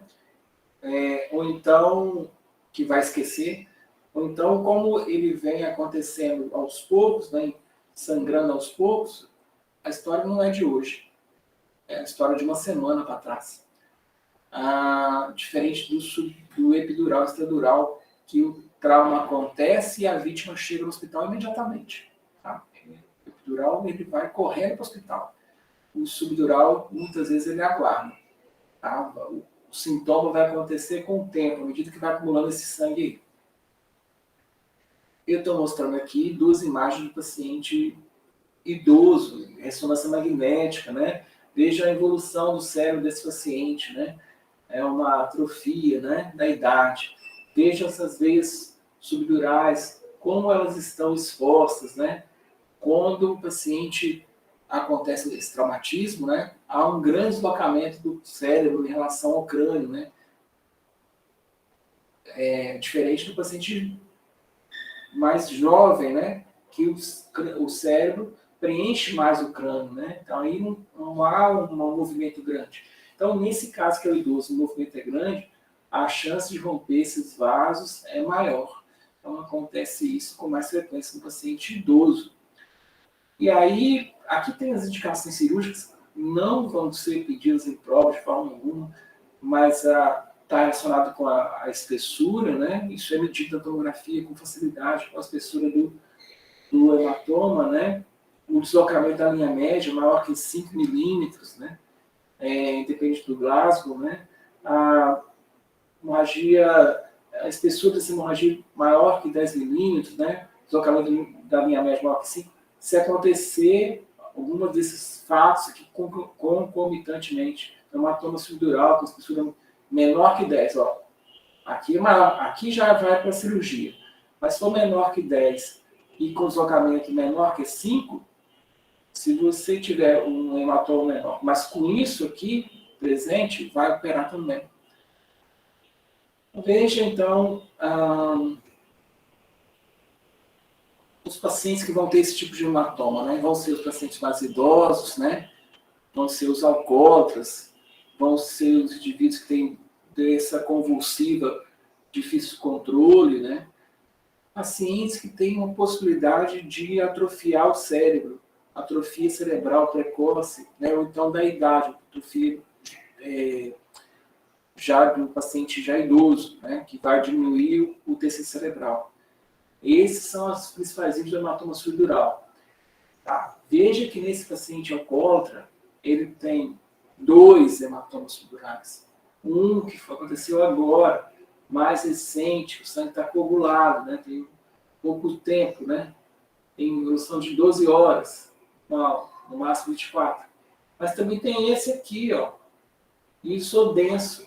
Esse está hiperdenso, esse aqui é isodenso. Porque onde termina o cérebro desse paciente? Termina na ponta da minha seta. Isso aqui tudo é hematoma, só que já perdeu o sangue coagulado, né? Já foi absorvido, e ele não demonstra a mesma sinal do que aconteceu mais recentemente. Tá? Então, pode chegar paciente dessa forma, ter hematoma subdural bilateral, né? E você fica perdido, né? Onde está... Porque aqui, por exemplo, por que não deslocou tanto a linha média? Porque a pressão está dos dois lados. Né? Se tivesse só esse lado daqui presente, essa linha média está deslocada para o lado direito. Né? Mas eu tenho pressão de um lado, pressão do outro, está tudo no lugar. Isso engana, né? Pode enganar. Quem não está acostumado a visualizar esses hematomas. Nesse caso também pode enganar, a gente pode não saber exatamente onde começa o tecido cerebral e termina o hematoma, né? E quando tem alguma dificuldade, está indicado fazer contraste, porque aí o contraste eu vejo onde tem o tecido cerebral e separo do hematoma, né? Uma indicação de contraste quando tem esses hematomas assim, mais difíceis de perceber. Então, nesse caso aqui, esse paciente tem doença dos dois lados, né? Ele tem hematoma do lado direito, mais antigo, tem hematoma mais à esquerda, que tem um nível do tipo hematócrito, né? Onde as proteínas, a hemoglobina está depositada aqui, os elementos figurados do sangue estão depositados aqui inferiormente, o paciente está deitado, então a gravidade deixou os elementos do sangue mais posteriores, e aqui a parte não plasma do sangue, né? Então é uma hematoma bilateral. Veja aqui o ventrículo apagado, né? Nesse aqui está bem legal de ver, porque eu tracei a linha média e olha, o hematoma subdural, ele acontece desde essa região não respeita a sutura, né? Formato de meia-lua, côncavo convexo, aí a gente acha melhor. E ele tem assim, ó, vai desde aqui de cima até a região temporal posterior, né? E tem áreas hiperdensas associadas a áreas de hipodensidade, né? Esse paciente, esse hematoma está em crescimento, né? Ele vai aumentar o volume ainda, tá? E veja aqui onde tem a linha média traçada, aquela distância, a distância do septo pelúcido à linha média, né? Essa distância aqui é indicação cirúrgica, né? Você acabou de ver aqui agora, se for maior que 5 milímetros, né? Independente do Glasgow, é para operar o paciente, tá? Então, é medido dessa forma. Eu consigo colocar uma réguazinha aqui, medir essa distância e mandar o paciente para cirurgia. Está desviado demais. Tá? Então, a reação subfalcina, né? Então, esse tecido cerebral aqui está invadindo o lado direito, tá? Pagamento redução do ventrículo lateral, todos os sinais aqui de gravidade. Tá. Então, aqui foi feita uma espessura do hematoma subdural. Veja o formato de meia-lua, né? E não respeita as suturas cranianas, né? Que o osso frontal, temporal, vai descendo aqui para baixo. É um espaço que esse espaço aí, subdural, entre a dura mater e a aracnoide, ele existe. Não existe o espaço entre a dura mater e o crânio. O espaço do dura mater e o crânio, ele não existe. Tá? A força do sangramento arterial que cria. Tá? Esse espaço aqui existe. Então, o sangramento ele espalha. Então, essa espessura aqui é importante, né? A linha média tá, olha a distância. Se eu passar a linha média por aqui, olha o septo pelúcio onde está localizado, né? Vai dar uma distância gigante para cá. Então, indicação de cirúrgico. Pagamento do ventrículo lateral direito, né? Hernia subfalcina, deslocamento da linha média, espessura, tudo faz a favor de um hematoma subdural cirúrgico. Esse paciente aqui também, a gente passou a linha média por aqui, ele está deslocado também. Só que o hematoma aqui não tem essa densidade, né? Que já está sendo absorvido, né? Já tem mais de semana, né? Esse acidente aconteceu. E são acidentes simples, né? No paciente que é suscetível, que a gente acabou falando, que é o alcoólatra, que é o idoso, que é o que faz convulsão, muita convulsão, descontrolada. Simplesmente ele levanta e bate na quina da cama, levanta, dá uma hipotensão, ele bate a cabeça em algum lugar, bate a cabeça no banheiro, são situações simples, né, que indivíduos normais não teriam essa mesma informação. Não precisa de tanta energia para ter uma hematoma subdural nesse tipo de paciente. Aqui, acho que todo mundo mostra essa gravura, eu vou tirar isso aqui, tá muito chato. Bom, eu tenho 2 tipos de hematoma. Eu tenho um subdural do lado direito, eu tenho um epidural ou extradural, outra coisa, do lado esquerdo, né? Então, eu perguntaria onde esse paciente bateu a cabeça, onde, assim, qual lado da cabeça foi localizado o trauma, né? Pelo raciocínio que a gente fez durante a aula, né? Esquerda. Exatamente. Então, provavelmente esse paciente bateu o lado esquerdo, né? Então, deve ter uma fratura que eu não estou vendo aqui, né? Que nós falamos que para fazer um hematoma extradural precisa de um traumatismo intenso, né? De alta energia. Então, foi feito um traumatismo aqui desse lado esquerdo, né? O cérebro deslocou, bateu com toda a força aqui do lado direito e voltou. Nessa que ele voltou, ele deve ter cisalhado, né? Há um cisalhamento das veias subdurais e, como consequência, surgimento do hematoma subdural do lado contralateral ao epidural. Esse é o comum. Isso aí é o que acontece, geralmente. Tá? Então, primeiro aqui, depois aqui.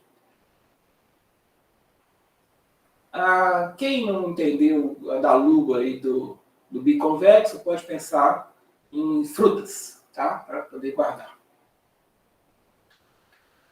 Com relação à ressonância magnética, eu não vou explicar como é que é o fenômeno de mudança da hemoglobina com relação ao tempo da ressonância magnética. Isso varia assim, no passar dos dias, vai mudando o sinal da ressonância, tá? Mas é um exame muito bom, na dúvida, quando você não tem o diagnóstico da tomografia. Por exemplo, como que fica, né, um subdural através da ressonância magnética? Veja que, nesse caso, deu um hipersinal. Essa aqui é a imagem de T2, né? Essa aqui é um T1. Por que T2? Porque eu vejo o ventrículo todo branco, né? Onde tem líquor, né? Tá branco, né? Então, esse aqui é um T2. Aqui onde o ventrículo está escuro, os sulcos também estão escuros, é um T1. Eu teria que olhar outras coisas, mas basicamente é isso, tá? Então, aqui o hematoma subdural, desde a região frontal, pegando a região temporal também, mesma coisa aqui, nas duas técnicas. O risco de você... Há um risco de você perder o hematoma subdural na tomografia computurizada, se ele for de uma espessura muito fininha, né? Se ele for de uma espessura muito fininha, você pode confundir, né? Ele pode ficar misturado com o tecido ósseo, você pode não destacar a densidade desse hematoma, né? Então, por exemplo, olhando para esse exame aqui, eu teria dificuldade. Está um pouquinho apagado aqui, parece deslocado, mas eu não consigo ver o hematoma aqui. Tenho muita dificuldade de ver esse hematoma aqui. Aí o que eu faço? A sintomatologia está presente, eu levo o paciente para a ressonância. Veja a espessura do hematoma subdural, né? Aqui, ó, não tem nada. Aqui eu estou vendo esse halo aqui, ó, hematoma estrutural. Foi muito fininho a espessura, então a densidade fica difícil separar do osso, que é muito intenso, né? Então, esse hematoma foi perdido pela tomografia e achado pela ressonância magnética. Eu vejo aqui no T2 e vejo aqui também no T1, tá? Aí, como uma coisa adicional, eu não estava dando bola para isso aqui, né? Apareceu uma contusão hemorrágica nessa região frontal direita, tá? Não vejo aqui, mas apareceu aqui. Pode ser perda de sensibilidade, não tem como explicar se não ter aparecido nessa imagem de tomografia, tá? Deveria ter aparecido. Outra coisa do trauma, né, é a hemorragia subaracnoide. Nós acabamos de falar dela espontânea, rompimento de aneurisma. Agora está relacionado com hemorragia no quadro do trauma. Nós falamos que a hemorragia subaracnoide é sangue no espaço subaracnoide. Não tem que ter sangue aqui. Aqui é lugar de líquido, né, que são sucos cerebrais. Eu não tenho que achar sangue nenhum aqui. Então eu estou vendo aqui, ó, sangue no suco cerebral superior, né? Esse aqui é o suco central, né? Aqui é o suco giro pré-central, aqui é o giro pós-central, aqui é o suco central. Bom, tem sangue aqui. Isso aqui não, isso aqui também não. Calcificações de vilosidade coriônicas não é sangue. Aqui sim está presente. E mais um caso de imagem subaracnoide, né? Presença de sangue aqui na fissura interhemisférica, no suco lateral esquerdo. Aqui temos a região do mesencéfalo. Tem sangue na região dessas cisternas, né? Bilateralmente. Então, chama hemorragia subaracnoide. Pode acontecer, então, no trauma também. Vamos avaliar o crânio do paciente. Nós já começamos isso nas aulas passadas, né? Eu tenho aqui duas regiões de choque, né? De relevo aumentado no crânio do paciente. É o processo mastóide do osso temporal e a asa do esfenóide, né? São lugares típicos onde o cérebro vai colidir e vai causar lesões, sequelas, né? Então veja que essa regiãozinha aqui, do temporal, ela está alojada aqui. Se o cérebro acelera, ela bate nesse esfenóide e causa lesão. Aqui na frente também há uma colisão dessa região frontal inferior com o osso frontal, causando lesões muito comuns, tá? De acontecer nessas duas regiões. Então, nós estamos falando de contusões cerebrais típicas do TCE fechado, tá? Elas têm uma localização preferencial, né? Essa localização preferencial, que é a região anterior dos lobos temporais, e essa região medial aqui, ó, bem acima da órbita, tá? Bem acima da órbita dos lobos frontais. Seria, onde está vendo? Aqui, ó, o lobo frontal mais medial e inferior, tá? Aqui, região do giro reto, né? Do lobo frontal, é um lugar muito comum de achar sequela de TCE fechado. Ó, aqui é o lobo temporal, direito e esquerdo, tá normal. Aqui eu tenho região alterada, né? Frontal inferior, alterada por sequela de TCE fechado. Oi. Professor, essa relação aí tá com aquele sinal de Butler e do olho de Guaxinim? Tá entendendo. Peraí que tá baixo. Peraí. Tá. Essa localização que tu falou aí, tem alguma relação com o sinal de Butler e com os olhos de Guaxinim? Não tem relação com traumatismo, porque você está falando Guaxinim e o Battle, né? Elas estão relacionadas à fratura de base, fratura da base do crânio, fratura. nós estamos falando de TCE fechado, às vezes nem fratura tem. Tá? Nem fratura tem. Nós estamos falando do deslocamento do cérebro chocando com o osso do crânio, né? E quando ele desloca chocando com o osso do crânio, as regiões anteriores do lobo temporal, como está mostrando aqui, e a região inferior do frontal, acima da órbita, são regiões mais acometidas de sequela. Vocês têm mais aqui. São regiões acometidas de sequela, onde você vai procurar mais chance de encontrar a contusão hemorrágica. Tá? Dependente se tem fratura de base de crânio, pode ter também, mas no caso aqui não precisa. Tá? Tem um TCE fechado, eu vou procurar contusão hemorrágica, lobo temporal anterior, lobo frontal inferior. Lugares mais comuns eu achar contusão hemorrágica do paciente com TCE fechado do TCE fechado. Tá. Aqui mostrando a presença de contusão hemorrágica do lado esquerdo, né? Mas eu também tenho contusão hemorrágica temporal direito e esquerdo. Essas hemorragias elas são intraparenquimatosas, tá? Não tá, o que a gente falava anteriormente, subaracnoide, o epidural e o subdural, são consideradas hemorragias extraparenquimatosas. Nós estamos falando agora de hemorragia intraparenquimatosa. No contexto do trauma, a gente chama de contusão hemorrágica. Então, tem aqui um pouquinho, aqui temporal, bilateral. Aqui, mesma coisa, aqui, mesmo paciente, um nível diferente, tá?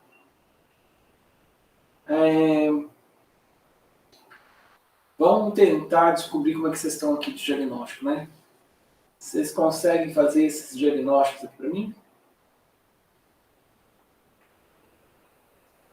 Vamos começar com o mais fácil. O mais fácil é esse daqui. Vamos uma aguinha aqui. Parece uma hemorragia epidural direita, professor, no lobo. Temporal. Isso.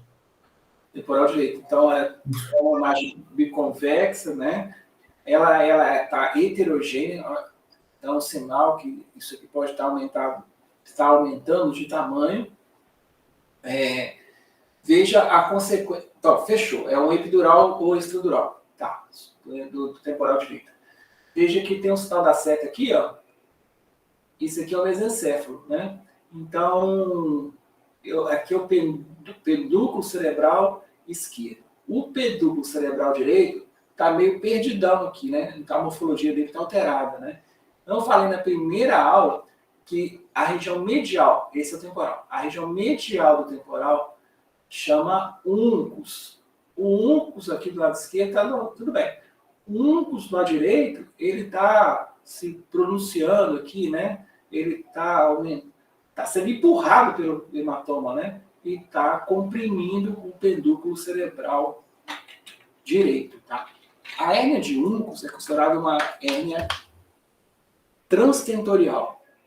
Ela passa do supra para o infratentorial. Ela empurra para baixo. É gravíssimo. Então, essa brincadeira aqui pode matar o paciente. Então, esse aqui precisa de cirurgia, tá? Para ver se melhora essa herniação aqui. Tá? Então, fechou. Isso aqui é um epidural, como consequência tem uma hérnia de uncus. Aqui. Subdural, né? É um subdural, que lado? Esquerdo. Lado esquerdo, ó. Então ela viu esse hematoma subdural passando, pegando frontal, temporal, parietal, heterogêneo, né? Passou a linha média aqui, ó. Tá difícil de passar. Passei a linha média. Olha a distância, né? A linha média é imaginária, tá? Ela deveria passar por aqui. Então, a distância do septo pelúcido para essa linha média dá metro, né? De distância, né? Está muito longe. Então, é um hematoma importante, subdural. Agora, fiquei na dúvida. Por que eu fiquei na dúvida? Será que esse subdural é secundário? Porque o hematoma subdural está desse lado aqui, né? Será que... Aí teria que ver todos os cortes. Será que não tem um epidural do lado de cá e é isso aqui que aconteceu depois? Mas às vezes só bateu aqui, né? A lesão desse tecido aqui desse lado direito pode não ter fraturado, pode não ter rompido a meningear média, e a lesão de contragolpe foi um subdural do lado contralateral, tá? Mas aqui me chamou a atenção esse hematoma subgaleal. E aqui? Então, ó, região frontal anterior, inferiormente. Não é aqui, não. É embaixo. Supraorbital. Polos temporais. São regiões importantes de acontecer a contusão hemorrágica, né? Contusão cerebral hemorrágica. Isso aqui são contusões hemorrágicas, né? Fica na região frontal bilateral. Ó, aqui tem halo de edema vasogênico, né? Bilateralmente. Aí tem compressão de ventrículos, né? Só não vai para um lado para o outro porque até que chegou um pouco para o lado direito aqui, porque o hematoma do lado esquerdo é maior, tá? Mas então, são contusões hemorrágicas. Aqui, as lesões densas na tomografia, né? O que eu posso esperar de lesão? O que fica branco na tomografia epiduralizada? O que fica branco são os 4 Cs da tomografia epiduralizada. Então, vamos lá, ó. O cálcio fica branco na tomografia epiduralizada. Veja o osso como fica branco, né? As estruturas calcificadas, por exemplo, a pineal, o plexo coróide, houve uma calcificação ali e deixou tudo branquinho. O contraste, a gente viu lá na primeira slides, quando mostrei a angiotomo, né, que ficou branco o contraste quando foi injetado no paciente. Corpo estranho também costuma ficar branco, né? A gente viu o projétil de arma de fogo, a gente viu o vergalhão de ferro entrando, a faca, tudo ficou branco na tomografia. Aí só falta um C para fechar aqui, né? Então, o que mais que fica branco na tomografia? Então, mais esse aqui, ó, que eu coloquei aqui para a gente lembrar, tá? Aí vocês nunca mais vão esquecer, né? Então, o cell blood também fica branco na tomografia, fechando os 4 Cs, deixando a tomografia branca, tá? Então, beleza. E esse aqui eu escrevi errado de propósito, tá? E para fechar, a lesão sinal difusa, né? Esse tipo de doença que acontece relacionada ao trauma também tem a ver, né, com aqui, né, a diferença de densidade entre a substância cinzenta e a substância branca, né? Então, pensa num bolo, se você coloca uma cobertura, né? Vamos pensar numa coisa de comer gostosa, cobertura de chocolate num bolo, né? A cobertura de chocolate é mais densa e o bolo é mais fofinho, né? Menos denso, né? Então, quando o bolo se choca com a parede, né? A cobertura fica e o bolo vai, tá? Então, essa diferença de peso molecular entre as duas regiões, né? Causa uma desconexão entre o cortical e o subcortical. Há um rompimento dessas fibras, né? Dos axônios, né? E há uma desconexão. Quando desconecta, automaticamente esse neurônio para de funcionar. Ele para, ele morre. E aí você tem lesões que são possivelmente vistas no exame de imagem. Mas sempre a sensibilidade é baixa, tá? É mais baixa na tomografia e é menos baixa na ressonância magnética. A chance de você achar alguma coisa na ressonância é maior. Então, se a sensibilidade é baixa, eu estou falando que ela aparece de forma reduzida, né? Não todo o tamanho da lesão, tá? Ela é, digamos assim, subvalorizada pelos exames de imagem. Ela é muito pior do que você está vendo, tá? Se você vê que a tomografia é muito pior. Se você tem ressonância, até que você viu alguma coisa, mas ela é mais do que isso. Achei subestimada. A lesão adicional difusa é subestimada pelos métodos de imagem. Pela tomografia é muito mais, porque tem menos sensibilidade. Na ressonância, você vê, mas é para pensar que está muito pior do que você vê na ressonância. Tá bom, vamos lá. Vai ser ideia na cabeça. Esse paciente, então, por exemplo, ele não vê nada, né? Paciente mais idoso, né? Tem os ventrículos aumentados, né? Por causa do crânio, do cérebro que está diminuído de tamanho, não estou vendo nada aqui diferente. Eu vou buscar isso na interseção, né, da substância cinzenta e substância branca, né? É onde há o rompimento, no limite da substância cinzenta e branca. Nesse caso aqui, ele tem alguns pontinhos, né, mostrando o que está acontecendo, esse problema, né, na tomografia computerizada. E eu tenho que estar atento, eu tenho que procurar, então, no limite da substância branca cinzenta. Então, aqui tá, bate, aqui bate, aqui bate, aqui bate. Tá. Aqui, por exemplo, nesse paciente aqui, eu vejo aqui, ó, nas limites de substância cinzenta e substância branca, tem um foquinho aqui. Substância cinzenta e substância branca, tem um foquinho aqui. Aqui parece mais contusão hemorrágica, não vou valorizar. Aqui eu valorizo. A substância cinzenta e substância branca está no limite, aqui também está no limite, valorizo. Aqui hemorragia também é sinal de lesão sinal difusa. E lesão sinal difusa no corpo caloso, é aquele prognóstico ruim, tá? Prognóstico ruim quando pega corpo caloso. Então aparece assim na ressonância aí, dependendo da sequência, hipossinal ou hipersinal. A mensagem é: a ressonância vê melhor que a tomografia. A tomografia às vezes nem vê nada. Quando vê menos. A ressonância vê melhor, mas também a lesão real é muito pior do que aparece no exame de imagem. Esse indivíduo, por exemplo, ele, quando é grave, ele caminha para morte cerebral. Tá? Quando a lesão cerebral é muito complicada, não tem prognóstico.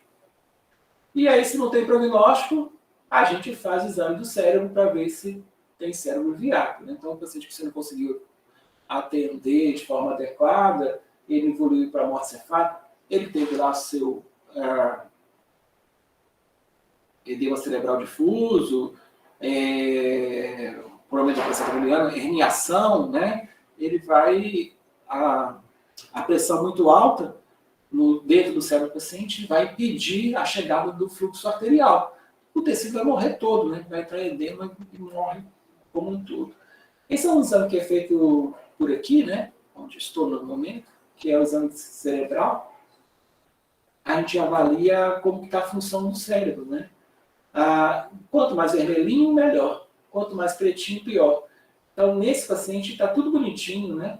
O exame normal. Agora, nesse aqui é um coronal, esse aqui é um axial. Esse coronal aqui, a gente nem vê o cérebro está aqui. Ele existe, mas não funciona mais. Então, esse vai para o protocolo de morte cefálica. Se o paciente, se a família autorizar, né, não tiver nenhuma coisa contra, ele é o futuro doador de órgãos. É um provável doador de órgãos. Então, é possível fazer isso. E a gente fecha a nossa aula de hoje nesse slide, né? Mostrando que a tomografia é muito importante, porque o pronto-socorro ela vai estar disponível, né? Mostra a hemorragia que você vai assinar em cima disso para avaliar o prognóstico do paciente, né? O custo é menor do que a ressonância. A ressonância deixa, se você tiver dúvida, ou então no segmento, né? A sequela da lesão que você viu na tomografia vai ficar melhor vista na ressonância magnética, tá? E a lesão sinal difusa vai aparecer melhor na ressonância magnética do que na tomografia autorizada. Então tá. Acabamos 11 horas. Ufa. Dúvidas? Professor, no caso do TCE, então, o exame que a gente pede quando tiver em dúvida é a ressonância, e no caso de você suspeitar de um aneurisma, seria uma punção? Eu fiquei na dúvida naquela questão, a gente pediu a punção licórica. Peraí, calma lá. Chegou o paciente com TCE, AVC, tomografia sem contraste. Começa aí.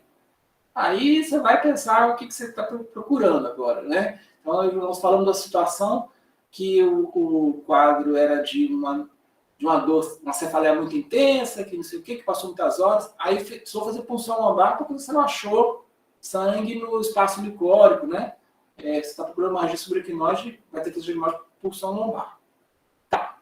Depois, nós falamos da situação de um aneurisma que se rompeu espontaneamente, né, dando uma hemorragia subaracnoide, né? Esse aneurisma subaracnoide, você já até viu isso, já fez diagnóstico na tomografia interiorizada. Se não fez, vai ver na posição lombar. Mas você quer saber da onde veio o sangue. Porque com o exame que não é de anjo, um exame não contrastado, você não sabe onde está o aneurisma. Então, para localizar o aneurisma, você faz uma angiotomografia, angiorressonância. Aí depende de onde você está. O serviço, né? Vai ter opção ali. Porque aí eu localizo o aneurisma e vou saber se o tratamento é cirúrgico, vou saber se é endoarterial. É isso. O TCE, a princípio, tomografia. Chegou a tomografia.